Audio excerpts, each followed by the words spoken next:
Did you know there's a forest in Omravel where the trees themselves are the predators?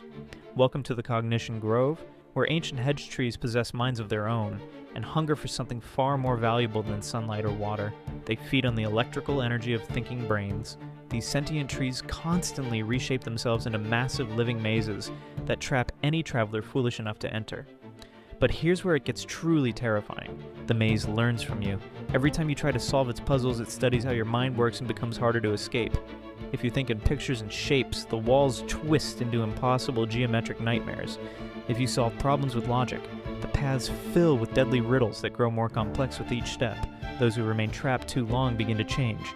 Their skin hardens into bark. Their feet grow roots.